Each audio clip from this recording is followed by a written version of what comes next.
Assalamualaikum. Waalaikumsalam. Ni nak cakap sikit ni. Walaupun kau apa kau mereka tu masih manusia. Kita kena tahu basic manusia ni apa sifat dia. Bila kita kenal ada manusia tu kita akan kenal apa itu PAH, apa itu UMNO, apa itu PKR. Macam tu lah. Jangan kita kata bila makna PAH maknanya dia orang ni macam Nabi. Dia orang ni macam malaikat. Tidak. Dia orang tetap akan buat dosa. Tetapi sekurang-kurangnya dia orang ni tidaklah banyak sangat. Gitu. Mana kita tahu dia banyak, kita boleh nilai ke banyak mana dosa orang, pahala mana dosa orang. Saya rasa kita takkan tahu berapa banyak dosa dia, berapa banyak pahala. Dan kita sendiri, diri kita sendiri pun kita tahu berapa banyak dosa kita berbanding dengan orang lain. Cuma kita pandang dari segi pentadbiran. Kalau politik, kita lihat pentadbiran. Kemudian apa yang dia ucapkan, apa yang dia buat. Kan? Kalau dia mengatakan orang ni tak buat, kemudian dia kata dia ada kuasa, dia tak buat. Di situ perbandingan yang kita nak buat. Kita bukan nak kira jumlah dosa pahala orang. Sebab dosa kita sendiri pun kita tahu berapa banyak kita ada, berapa banyak pahala yang kita ada. Kan? Tapi sebagai politik, kita menilai dari segi itu. Dari segi politik lah, pandangan politik. Kan? Kalau dulu dia katakan perlembagaan itu kafir, kenapa sekarang ni tidak kafir? Itu yang kita jadikan hujah dalam politik kita. Kalau Haji Hadi dulu kata perlembagaan itu kafir, perlembagaan itu tauruk, perlembagaan itu jahiliah, maka orang percaya, maka orang bertempur, dia memali. Tiba-tiba bila dia jadi wakil rakyat, dia jadi kerajaan, dia angkat sumpah, dia mempertahankan perlembagaan itu. Sedangkan perlembagaan itu tidak berubah. Ini yang dipertikai dalam segi hujah politik. Bukan kita mengatakan Hadi ini pahala dia kurang, orang ini pahala dia lebih. Bukan. Kita bukan ada hak untuk menilai pahala orang. Bila cakap macam ni orang terus judge aku ni walaun. Memang kalau kita dakwah agama automatik walaun. Jadinya semua ustaz, semua ulama ni memang walaun. Kalau kita cakap kita baca lagu disco, kita cakap sumpah-sumpah macam tu. Kalau macam tu kita boleh kategorikan sebagai UMNO macam tu. Tak boleh macam tu sebab kita ni sebagai orang Islam dakwah tu wajib. Bila kita dakwah dekat kita akan dijudge walaun lah, apalah. Betul. Jangan macam dakwah tu. Saya ni hanya menyampaikan bahawasanya sifat manusia tu kita kena tahu. Bila kita kenal, saya kira ustaz ulama' sekalipun ulama' sekalipun tak mustahil untuk one day dia akan berubah untuk buat maksiat macam tu. Dan orang yang jahil sekalipun tak mustahil. Sifat manusia ni kita kena tahu. Tak mustahil one day dia orang akan kembali lebih baik daripada ulama'. Kita tak tahu. Jadi kita jangan judge lebih. Seperti mana kita tak boleh nak judge geng-geng PKR ke apa, Madani ke, peliwak ke apa. Begitu juga kita tak boleh nak judge macam Abah cakap tadi, geng walaun ada pergi kongkek apa semua. Kita tahu malaikat ada bukti telah disabitkan bersalah dekat mahkamah, boleh tahan lah kita nak cakap. Tu jelah. Cakap sikit je. Terima kasih banyak sebab naikkan saya. Assalamualaikum. Assalamualaikum. Okey bang, betul. Apa yang abang katakan itu kan. Kita di Malaysia ni kita tengok pada undang-undang, kita tengok pada Betul ke Saman? mahkamah, betul. Dan macam abang ke sikit ke, saya tengok pada banyaknya fitnah yang PAS kalah Saman fitnah di mahkamah. Itu sudah jelas lah. Parti paling champion apa kalah ingat emas.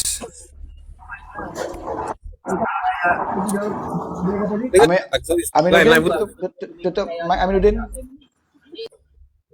Dengar bang, sorry, lain putus tadi. Okey. Saman teruskan.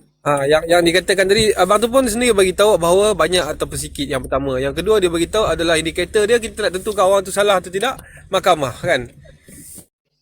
Jadi champion dalam kes fitnah di Malaysia ni adalah parti PAS. Ini bukan saya cakap tadi, mahkamah yang tentukan. Ada senarai dengan saya banyak mana pemimpin PAS ni yang kalah sama fitnah. Bukannya ahli-ahli biasa, bukannya orang kampung ni, bukan ketua-ketua kampung, tetapi pemimpin mereka. Dan benda itu tidak ditegur pun, tidak diambil tindakan pun. Kalau tengok Razman Zakaria, elok je duduk kat situ, apa jadi? Razman Zakaria berapa kali kalah sama fitnah? Apa tindakan dikenakan oleh PAS terhadap dia? Macam mana? Sanusi Mat Nor. Sanusi Mat Nor, Menteri Besar Kedah tu pun dah jelas kalah dalam sama fitnah. Itu dan yang akan datang ni berapa kes lagi? Jadi Mastura. Betul.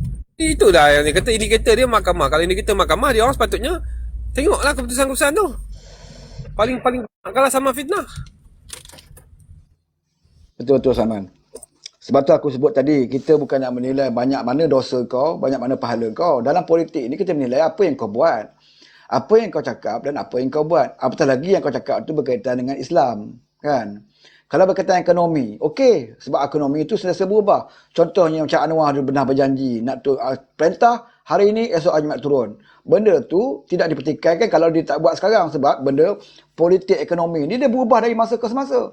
Sebab tu janji dibuat ketika dalam keadaan kemampuan. Bila dia bertakbir dalam keadaan macam ni, dia berubah. Tapi hukum ni kau tak boleh kata macam tu. Dan bila kau tak buat, kau boleh kata kerengga banyak. Kan nampak macam benda tu lawak lah. Kan? Bila kau tak buat asal apa? Kerengga banyak. Itu ke alasan kau tidak melaksanakan. Apa berkenaan dengan lawak ni, saya terbaca satu komen sambil drive ni kan. Terbaca satu komen kat bawah dia. Mungkin dia melawak. Dia komen apa? Jap. Dia komen mana tadi ya? Salman, kenapa abang minat lelaki bang? Dia mungkin niat dia nak melawak sebenarnya. Dia macam ni lah saya beritahu dekat view-view yang lain sekali dengan panel-panel view-view yang lain. Kita dalam berpolitik hari ni, itulah jelas live secara live ada naratif orang tengah tengok, dia memfitnah saya pula. Dia kata kenapa minat lelaki apa semua ya. Tak apa. Mungkin di dalam TikTok dia boleh berselindung di sebalik akaun-akaun yang tak ada muka, tak ada apa semua. Betul. Tetapi dia kena ingat, apa yang dia ucapkan itu akan ditanya di akhirat nanti. Oh saya takut. Sekurang-kurangnya kalau tak takut dengan Salman Udang, tak perlu takut dengan Salman Udang, tak perlu takut dengan Wan Faizuddin, tak perlu takut. Kau tak rugi apa pun. Tak rugi apa pun. Tak jejak apa pun. Dia kalau dia sindir ke, dia melawak ke, dia buat persoalan ke apa. Oh niat di hati dia. Di mulut kita dengan manusia kita boleh menipu. Tetapi dengan Allah Subhanahu Wa Taala tak ada apa pun. Even sekelumit, sekecil kuman dalam hati kau, Allah dah tahu. Allah Subhanahu Wa Taala dah tahu apa niat kau nak tanya benda tu, apa niat kau nak sindir macam tu, apa niat kau nak kata. Tak apa. Saya tak ada masalah sebab tak terkesan pun saya. Sekupang 1 sen duit saya pun tak terkesan. Sebab saya bukan ada identiti apa betul. Tak ada apa. Salman Udang ni tak wujud pun di dunia realiti. Tak terkesan sikit pun. Tetapi Allah tahu niat dia komen itu, apa niat dia nak kata. Kalau tak takut dengan manusia, saudara sahabat-sahabat takutlah dengan Allah Subhanahu Wa Taala. Nanti di akhirat, di dunia ni kau boleh putar belit jawab macam si Myong, macam si orang lain tu menjawab kan. Putar belit apa tak apa. Di akhirat nanti boleh ke nak putar belit macam tu? Saya sihat saja. Nak ikut terpulang tak. Dalam politik ni Salman, kalau kita nak main benda dalam kain dan seluar, banyak modal kita Salman sebenarnya. Banyak modal kita. Tapi kita fikir apa untungnya pada rakyat kau nak cerita. Kan? Banyak nak cerita. Pasal lebih pas ni, banyak. Kan? Sebab saya sayangkan saudara se-Islam saya. Kita putus-putus Salman. Kita takut dengan Allah. Sebab tu yang kita tak main benda-benda macam tu. Kita nak bergurau pun risau juga ni kalau aku bergurau ni disalah anggap oleh orang lain, disalah erti oleh orang lain. Risau juga kan. Betul. Okey, saya dah penghujung. Bagi Aminuddin cakap Aminuddin. Tak cakap lagi kan? Ya bang, Assalamualaikum bang. Salam. Ini nak cakap pasal itu Zaid tu. Yang saya nampak sekarang ni kan bang, mahkamah pun dah tak betul dah bang. Macam mana Zaid ada 47 kes boleh lepas macam tu je? Rasa aku penerangan tu dah dibagi dalam parlimen dan di luar parlimen, dan dalam room pun banyak kita dah bincang benda tu. Kan? Kalau nak fikir lepas tak lepas ni berlaku di zaman dulu pun. Di zaman Mahathir berlaku, di zaman Muhyiddin pun pernah berlaku. Benda mahkamah biasa pun undangan. Kita bagi kepada orang pakar dalam bidang tu untuk menyelesaikan. Bang. Aminuddin, saya nak nasihat Aminuddin Sekejap, bang. Saya nak nasihat Aminuddin, hati-hati dalam berkata-kata. Apa yang awak sebutkan itu awak telah menuduh mahkamah di Malaysia ni tak betul. Hati-hati berkata-kata. Saya bukan nak mengugut itu awak telah menuduh mahkamah di Malaysia ni tak betul. Tenang. Saya bukan nak mengugut ke apa-apa, saya nak berpesan. Sebab saya sayang saudara se-Islam saya tak nak nanti dipergunakan oleh puak-puak PAS dan anda menanggung akibat dia. Saya pesan je ya. Kena nak ikut, tak nak ikut terpulang. Tetapi tuduhan itu bukan terhadap politik tau. Itu terhadap badan perundangan. Itu terhadap mahkamah. Mahkamah ni dia tak terlibat dengan politik apa-apa pun. Jadi hati-hatilah dalam kata-kata. Saya cuma berpesan sajalah. Ya. Saya pesan saja. Sebelum apa-apa yang buruk berlaku, saya pesan siap-siap lah. Pesan saja. Okey, Cik Yani, Bonaik, ada apa komen? Okey, saya nak tanya soalan daripada Amiruddin. Okey, saya nak tanya soalan daripada Amiruddin. Kejap, tutup. Kenapa aku dengar 2 kali ya? 2 kali Dah, suara tadi mic dia buka tadi. Kenapa aku dengar 2 kali ya? 2 kali suara Tadi mic dia buka tadi. Turun turun naik balik. Mic dia buka tadi. Turun naik balik. Ada gangguan. Tadi mic dia buka Gangguan. ganggu sikit. Okey, kali ni boleh dengar dah. Kena turun naik balik. Okey tu. Dengar dah. Aminuddin, kalau ada orang cakap tutup mic pasal dia gangguan lah. Oh. Ada siapa Saya- nak saya bercakap? Kalau ada orang cakap tutup mic pasal dia gangguan lah. Kita bagi Cik Yani Dia, cakap dulu. kalau nak tanya soalan Aminuddin kan, kena tanya soalan yang cantik sikit. Sebab apa? Kadang-kadang soalan awak tu saya tahu dia awak nak tanya apa. Tapi kalau awak salah sebut soalan-soalan tu bahaya untuk awak sendiri. Jadi saya nasihatkan je lah Bukannya saya nak mengugut apa ke, minta maaf lah kalau awak terasa saya ugutkan apa ke, tapi saya nak cuma saya tak nak awak nanti ditangkap ke apa ke, saya tak nak lah macam tu kan. Jadi kalau nak tanya, contohnya tanya naik macam mana, kenapa Zahid dilepaskan apa hujah-hujahnya, itu mungkinlah kita boleh bagi penerangan, tetapi jangan menuduh mahkamah. Sebab saya pun tak pernah Mahkamah menuduh tak betul, mahkamah tak betul tu bahaya tu, tak boleh, tuduhan tak tu. Bahaya, sangat bahaya. Kalau kita nak tanya kenapa, alasan apa, mungkin orang boleh terangkan. Tapi kalau kata kenapa Betul. tak betul, tak boleh. Sebab kita macam menghina mahkamah. Kalau orang report, masalah bagi kita. Sebab tadi saudara Amiruddin dah buat statement, dia bukan buat persoalan. Dia naik-naik terus Yalah, tanya, saya nampak apa mahkamah ini dah tak betul. Jadi itu bahaya tu, itu sangat-sangat bahaya. Kecuali awak cakap, Abang Salman, kenapa mahkamah melepaskan Datuk Seri Zahid DNA? Okey, jadi kita boleh bercerita apa sebab dia, apa hujah dia, apa hujah dia. Macam tu betul. Tapi jangan buat kenyataan dulu. Ni awak naik-naik tadi, awak terus buat kenyataan bahawa mahkamah tu tak betul. Oi, saya dengar pun, risau tu. Bukan saya pun ada ditangkap. Okey, Mak. Awak Saya tak ada terima, kena-mengena Mak. Saya terima apa abang cakap. Okey. Isu mahkamah settle. Settle Okey, kita bagi Cik Yani. Tadi dah 2 kali naik dah. Okey. Amiruddin, siapa suruh awak datang tanya soalan macam ni? Saja je, tak boleh nak bercakap ke? Saya tanya siapa suruh awak tanya soalan macam ni? Saya sendiri nak cakap tak? Tak Okey, boleh? kalau awak sendiri nak cakap, awak ulang balik soalan tadi. Kenapa pula? Ikut suka saya lah. Saya nak ulang ke, Kenapa tak nak takut? ulang ke. Kenapa takut? Saya tak takut pun. Dan settle pula dah. Tak, saya sekarang ni apa yang awak tak faham berkenaan dengan sistem perundangan di Malaysia ni? Apa yang awak tak faham? Saya tak faham pun. Yang saya nak faham tu Kak, macam mana konsert Coldplay tu boleh ada kat dalam Malaysia? Apa dia? Macam mana konsert Coldplay? Okey, kalau awak tanya macam mana konsert Coldplay boleh ada dalam Malaysia, awak tanya juga macam mana Billie Eilish boleh ada dalam Malaysia ni buat konsert, macam mana Callum Scott boleh ada dalam Malaysia ni buat konsert, Itu macam pun mana saya nak tanya. Kenapa Billie Eilish pun boleh masuk dalam Malaysia? tanyalah masa Perikatan Nasional jadi kerajaan masa tahun 2021. Apa pula perikatan Kak? Ini tak ada mengena dengan perikatan. Kalau PHTM saya tunjuk, pegang. awak jangan lari. Kalau saya tunjuk, awak jangan lari. Kalau saya tunjuk bila Billie Eilish masuk ke Malaysia. Kejap Kak. Kalau saya tunjuk, awak jangan lari. Boleh? Kak, Saya kejap, tunjuk nak cakap berapa ni, Kak. hari bulan Billie Eilish buat persembahan di Malaysia. Tak. Akak dengar ni saya nak cakap. Dah cuak dah. Saya tak cuak Kak. Saya tak cuak. Akak dengar saya nak cakap ni. Okey. Saya nak beritahu, saya tunjuk awak satu benda. Okey. Ini Saya adalah tak pernah cuak Kak. Saya tak pernah cuak. Sumpah. Ini Diam, adalah diam, tarikh diam. besarkan saya. Bawa besarkan saya. Yang Tengok nak tunjuk tarikh ni. Pada berapa? 18 Ogos 2022. Masa 18 Ogos 2022, masa tu konsert Billie Eilish ni, siapa jadi kerajaan? Siapa jadi Perdana Menteri? PMX ke? Masa tu Menteri Agama siapa? Menteri Agama siapa jawab dulu, Amiruddin? Siapa Dia buat menjadi Menteri boleh. Agama pada Ogos 2022, Amiruddin?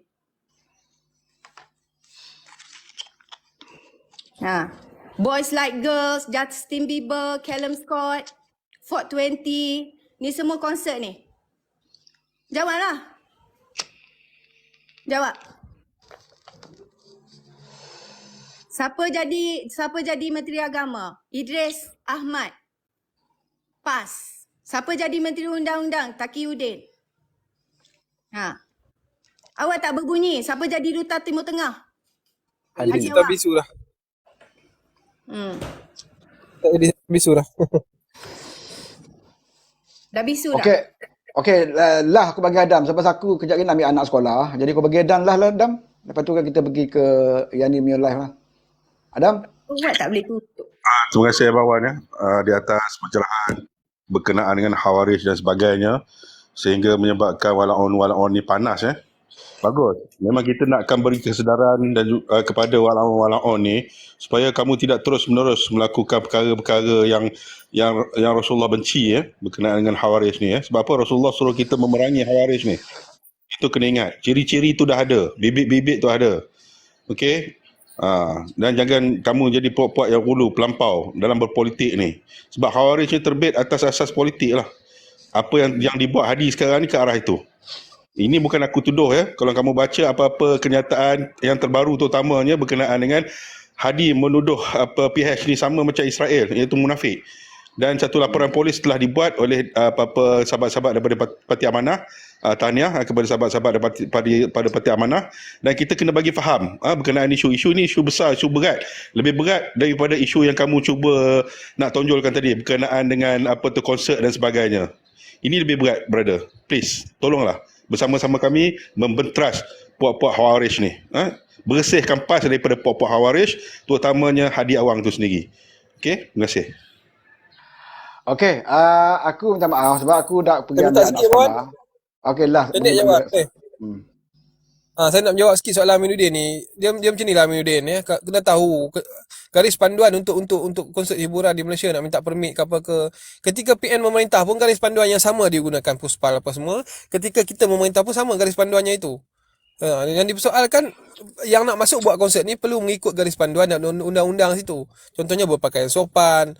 Macam itulah. Kiranya ada guideline dalam garis panduan Puspal itu. Tetapi apa yang berlaku di Kelantan bau-bau ni, konsert separuh bogel tu langsung tidak mengikut mana-mana garis panduan pun. Even enactment hiburan di Kelantan memang salah. Memang melanggar terus. Tak kira lah dia buat tempat Siam ke, dia buat tempat India ke, dia buat tempat China ke, janji dia buat dalam negeri Kelantan. Yang mana dalam negeri Kelantan ni dia ada undang-undang. Bila melanggar saja undang-undang tu memang tak kena dah. Dah tak betul dah. Kalau kata dalam Malaysia ni, PN memerintah pun sebab tu dia boleh bawa masuk Billie Eilish, dia bawa masuk itu, bawa ini. Sebab ada garis panduannya itu. Tapi kalau melanggar macam 1975 melanggar, terus kita switch off. Terus blokkan itu. Sebab memang melanggar garis panduan. Itu simple saja. Tetapi apa yang berlaku di Kelantan bau-bau ni, mana killing switch dia? Sampai ke malam, sampai habis. Daripada pukul berapa sampai pukul berapa? Keras. Pak Haji keras. Dia, itu yang berlaku di Kelantan. Memang jelas melanggar enactment. Di Kelantan itu, enactment hiburan. Okey, Salman. Aku nak pergi ambil anak sekolah. Jadi aku ajak semua kawan view ni pergi ke rumah Jadi buat live kot lepas ni. Sambung. Aku pun banyak benda nak cakap sebenarnya. Tapi tak sempat. Lagi, sambung sekejap lagi. Jadi semua pergi ke sana, ke Runcik ni, kita jumpa kat sana. Terima kasih Bang Wan Ya, terima kasih kepada Semua yang bagi gift. Abang Wan, terima kasih Abang Wan sebab Tok Adi sempat cakap. walaupun tak cakap tak apalah Abang Wan. Tok Adi kata kat Rina ni. Okey. Ni aku tak puas nak sekolahkan dia ni. Yang ni ajak Aminuddin ni. Okey. Boleh tak jawab? Boleh tak jawab? Abang Wan, kejap Abang Wan. Jawab boleh tak? Satu perkataan pun cukup lah. Dia tak jawab tu. Itu cirit dah yang ni dia tu. Takkan kau dah pensan lah? Kita bisu dah ni. Tapi Aminuddin boleh masuk live yang ni lepas ni. Kita cemah panjang sikit lah penerangan. Okey, terima kasih banyak. Terima kasih Tuan Muda bagi gift pada semua yang ada dalam kontak ni. Yang lain kawan-kawan. Rakan-rakan yang lain jumpa lagi kat Rumi ni lepas ni. Lauk. Lauk ada tapi tak sempat makan. Lauk mentah lah. Baru nak kunyah. Rupanya Okey, tak masak. jumpa lagi. Rumi ni lah. Assalamualaikum. Assalamualaikum. Kita jumpa di Rumi ni semua ya.